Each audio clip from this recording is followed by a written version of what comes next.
Dear Football Jesus, thank you for this bounty of Week 9 Texas high school football games you have bestowed upon us. We are truly not worthy. These are the picks.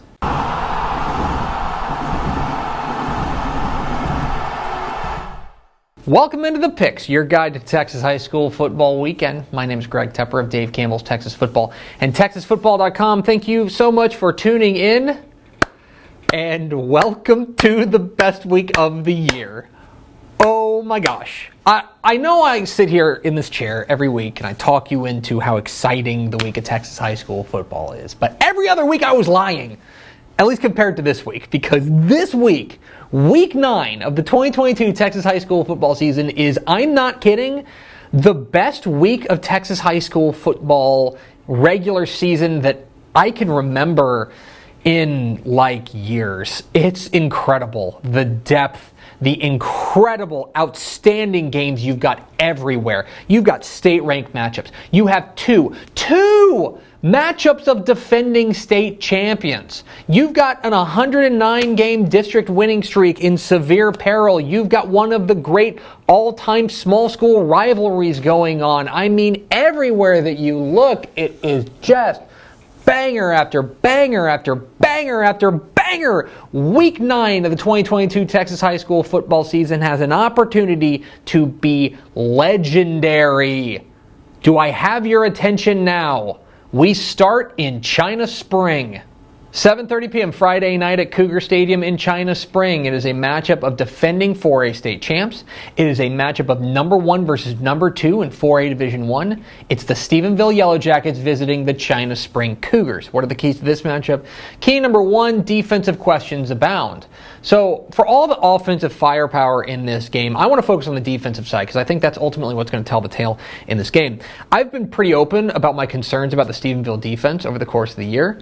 But I will say, they've been a lot better of late. Their last 2 games are giving up just 20 points per game, about 20.5 points per game. Much better than the 46 points per game they gave up through their first 5 games. Have they figured it out? Has that young defense grown up? Signs are pointing to yes, that's pretty good. For China Spring, the defense has been mostly good, but I go back to week 2 when they played Melissa and they won 42-41. That's a little bit concerning to me simply because this Stephenville offense is probably most like Melissa as far as offenses that they have faced over the course of the season. So both these teams have defensive question marks. Which of them answer it the best on Friday night? Key number 2, quarterback showdown. So both these teams have to feel pretty good about what they've got under center in this game. For China Spring, they've got Cash McCollum. The Wimberley transfer has stepped in place of the reigning Mr. Texas Football Player of the Year, Major Bowden, and he has been terrific. Threw for 3 touchdowns last week in their big win over La Vega. Been razor sharp with the football, as you would expect from a player of his caliber. On the Stephenville side, there is a question about quarterback, right? Ryder Lambert has been injured. He made his return last week in relief of sophomore Ryan Gafford, who stepped in beautifully while Lambert was injured. Like, either way, Stephenville's going to be pretty good at quarterback. I really like this Gafford kid, but Ryder Lambert, of course, who took them to a state championship last year, is probably going to get the nod if he is healthy. We will see. Sounds like he's a bit of a game-time decision. So, on this stage, with these 2 outstanding quarterbacks facing off, which one steps up the best? And key number 3, the moment. So it's arrived, right? Number 1 versus number 2, defending state champs, squaring off, and the hype around this game is going to be insane, okay? Because of all the things that we talk about. These 2 teams have been circling each other, eyeing each other ever since realignment came out in February, knowing full well that this is going to be a big game. And by the way, it's lived up to that hype. I mean, it's number 1 versus number 2. And what's interesting is that normally in a situation like this, you talk about who can handle the moment better, right? It's a big stage, could be a lot of cameras there, packed house there at Cougar Stadium, a lot on the line as far as where 4A Division 1 is going for the rest of the season. And yet, both of these teams have obviously played in big games, right? They both won a state championship last year. They both have played at the highest level and achieved the greatest achievement you can in Texas high school football. So what else is there, right? This is just another regular season game. Yes, they want to win a district championship, but at the same time, as far as moments are concerned, this is just another big moment, probably not the biggest moment of their football career. That's what makes this interesting. For a lot of these guys, this is a really big game, and yet it's not the biggest they've played in.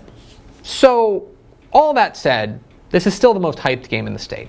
This is the game that everybody's going to be paying attention to on Friday night, and there's a lot that goes in there. Little mistakes can make a big impact. So, who can handle the moment best? Who am I picking? I'm going with China Spring. I give the edge to the Cougars for a couple of reasons. One, I think their defense is better, plain and simple. I think that's going to be the difference in the ballgame. The China Spring defense I have a little bit more trust in right now than the Stephenville defense. Furthermore, I think that the running game for China Spring is going to make a big impact in this one. Tristan Exline and Trey Hafford have been fantastic in support of the outstanding Cash McCollum. Now, this Stephenville offense is for real, and Ryder Lambert, especially if he is back, is going to have something to say about it. They're running the ball exceptionally well. Their offensive line is big and physical and mashing people up front. This is the kind of game that could truly go either way. I think China Spring at home is an advantage. I think their defense is an advantage, and I think they're going to be able to make one or two extra plays to make the difference in an extremely close game. Give me the Cougars. 7:30 p.m. Friday night at Jack Sportsman Bobcat Stadium in Refugio. It's arguably the best rivalry in Class 2A as the Refugio Bobcats welcome in the Shiner Comanches for a top 5 showdown in Class 2A Division 1. And now, as an added bonus, this is a district game. Thank you very much, UIL. These two teams, of course, are no stranger to one another. They met in the regional final last year, and Shiner romped all over Refugio, 55-14. The Dalton and Doug Brooks experience was in full bloom in that game. But remember, Shiner's won the last 2 in this series, but before that, Refugio won 5 straight. So Refugio hasn't necessarily been blown out in the series. In fact, arguably, they've had the upper hand. Now they're going into this game having followed a similar script this season. Both of them lost a week 1 game to a team that was much bigger than them, and it turns out pretty darn good, with Hallettsville beating Shiner, and then Hitchcock, now state-ranked Hitchcock, beating Refugio in the opener. But since then, they've been just romping past people. For Refugio, they're going to be the faster team in this game, I'm comfortable saying. Caleb Brown, their running back, as well as Ernest Campbell, they're going to be able to grind it out on the ground. They have been very strong offensively. Their defense has been very good as well. For Shiner, they've still got Dalton Brooks, the Texas A&M commit, who's going to be the best player on the field. There's really no doubt about that. He is a super duper duper star. Both defenses have been great, so what are we left with? It's hard to tell, right? Shiner's had the upper hand recently, but Refugio does, I think, look like a team that is different. If you go back to the regional final last year, the reason that Shiner won this game was because they dominated up front. I mean, absolutely mashed Refugio up front. How much has Refugio closed that gap? That's a big question in this one. Let me throw another thing at you. Both these coaches have to understand that this is probably the first of 2 meetings between them, right? They're probably going to see each other in the playoffs in perhaps a Region 4 final. So, with that being said, how much do you show? Do you hold something back? There's got to be a little bit of gamesmanship in this game as well. In the end, though, I think Refugio being at home helps. I think that the team speed helps, and I think that their improved defense is going to be a difference as well. Give me Refugio. 7 o'clock Thursday night at C.H. Collins Stadium in Denton. It is a big-time top 10 showdown in Class 6A as the Allen Eagles visit the Denton Guyer Wildcats. Huge District 5-6A game here. Remember, last year, Allen beat Guyer, so you got to think Guyer's had this game circled for quite a while. So Allen has now rattled off 6 consecutive wins after getting trounced in their opener, and they have really earned those wins as well. Go back to last week against McKinney, a very game McKinney squad. Allen had to earn it with some defensive stops down the stretch, and then quarterback Mike Hawkins and running back Kavion Sibley putting on the cape and really guiding them to that victory. Their defense has been mostly good all year long. They will have to be better than mostly good this week, going up against Denton Guyer and quarterback Jackson Arnold, who has been, plain and simple, one of the very best players in the state. Hard stop. The Oklahoma commit is in complete command of this offense. They're running the ball well with Trey Joyner as well, and the defense has been strong all season long.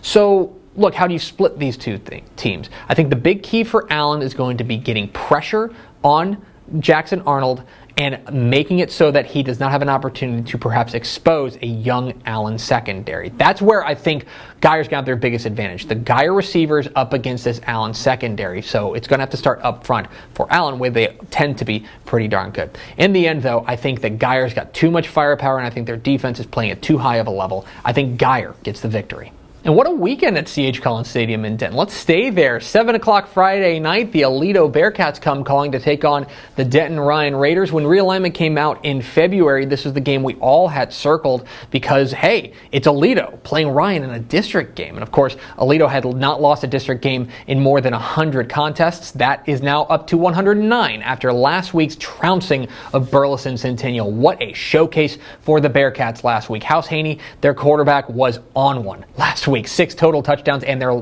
defense, led by linebacker Cap Mooney, really stepped up. Now they're going on and taking a Denton Ryan team that the last time we saw them was losing to that Burleson Centennial squad. They have had an open date since then, and hopefully they've gotten healthy because quarterback Kalen Davis missed that game against Centennial, as did running back Khalif Hicks. If they're healthy, that is certainly going to do a lot for this Ryan offense. But regardless of whether or not they play, I think a lot of this comes down to the Ryan defense, led by superstar Anthony Hill. They need to keep this score low. They're probably not built to go score for score with a team like Alito. I think this game is close, but in the end, I think Alito's offense is playing too well right now. Give me the Bearcats. And oh yeah, there's another matchup of state champions this week. I know, it's so crazy. 7:30 p.m. Friday night at Leopard Stadium in Lorena. The Lorena Leopards, defending 3A Division I state champs, welcome in the Franklin Lions, defending 3A Division II state champs. And another top 10 matchup here in 3A Division I. Remember, these two teams played in non-district last year, with Franklin getting the narrow win. Now, Franklin is unbeaten, but not untouchable, I would say. They struggled a little bit last week in the early going against Troy before hitting the Jets with running back Jaden Jackson and Bryson Washington. They've got speed for days in that backfield. Going up against Lorena, who does have 2 losses on the year. One of them's kind of a shootout loss to Cameron Yale. The other one's to China Spring, who's the number 2 team in a division above them. So I don't necessarily put a lot of stock into that. They, of course, have the X factor in the Baylor commit Jaden Porter at the wide receiver spot. Last week, in their win over Rockdale, they came up with 3 interceptions. They're going to need more of that, more turnovers in this game against Franklin. In the end, I look at the Franklin defense and the Franklin team speed as the difference here. I think this game is close and going to be certainly worth all of the hype that it garners, but give me Franklin. And 7 o'clock Friday night at Bogus Stadium in Harlingen. The Rio Grande Valley's greatest rivalry renewed, and this one a battle of unbeatens. I told you it's a great week as the Harlingen Cardinals take on the San Benito Greyhounds in the Battle of the Arroyo. The Dave Campbell's Texas football crew is going to be there. I'm so jealous of them. This game's awesome. And classic Texas high school football stuff in front of a huge, manic crowd there at Bogus Stadium. And there's a classic strength-on-strength matchup here. San Benito's defense is ranked 2nd in all of Texas high school football in scoring defense, led by Mariano Garcia. They're allowing fewer than 4 points per game. Going up against this Harlingen attack, led by running back Isaiah Bell and quarterback Randy Morales, that's averaging more than 45 points per game. That's the real Titan stuff right there. That's the good stuff. I love this matchup. The other side's going to be interesting as well. You take a look at this Harlingen defense, which I think has been pretty darn good all year long. They can win a low-scoring game, I think, but they're also going to have the superior offense in this game. I look at this matchup, the San Benito defense has to be the dominant force if the Greyhounds are going to win. I mean, I think they got to hold them under about 24 points to win this ball game. But in the end, you look at the rivalry aspect, it's going to be so much fun down there. I think that Harlingen being at home is a big advantage here. I also think that their running game is an advantage here. And I think that their overall team speed is an advantage here. I think the Harlingen Cardinals get the victory. But those are far from the only big games in Week 9 of the Texas high school football season. Let's get to a mega-size lightning round.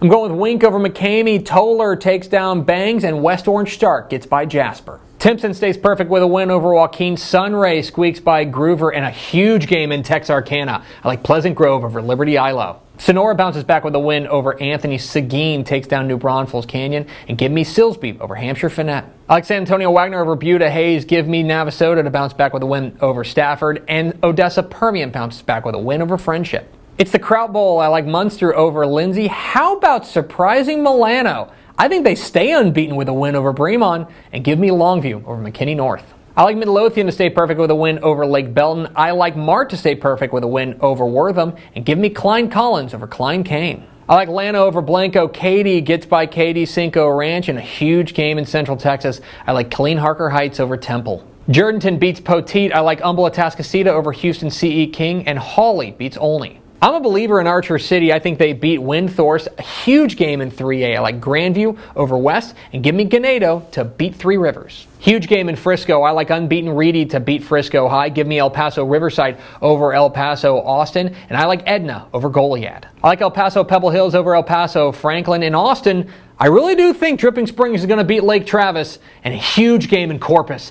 I like Corpus Christi Miller over Vets. I like Diboll over Cold Spring Oakhurst. Divine takes down Bandera, and Columbus bounces back with a win over Yoakum. I like Cooper over Honeygrove. Top 10 matchup in 2A Division 2. I like Chilton just barely over Granger, and give me Collinsville to hand Santo their first loss. Big time rivalry games. I like Canyon over Canyon Randall. It's the Battle of the Bell. I like Cameron Yo over Rockdale, and give me College Station over Georgetown. Bushland beats Shallowater. I like Bells over Howe, and give me Carthage to stay perfect with a win over Center. Abernathy beats Littlefield, and in a huge game in Austin, I like Vandergrift over Cedar Ridge. Another battle of unbeatens. I like Argyle over Frisco Independence, and in our six-man game of the week, give me Happy over Nazareth.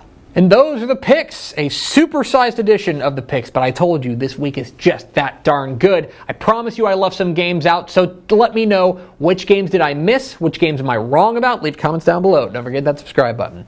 Follow us on Twitter at DCTF, like us on Facebook, facebook.com/Dave Campbell's. Follow us on Instagram, instagram.com/Dave Campbell's, and of course see us at texasfootball.com. Thanks for watching. Enjoy week 9 of the Texas high school football season. We'll see you.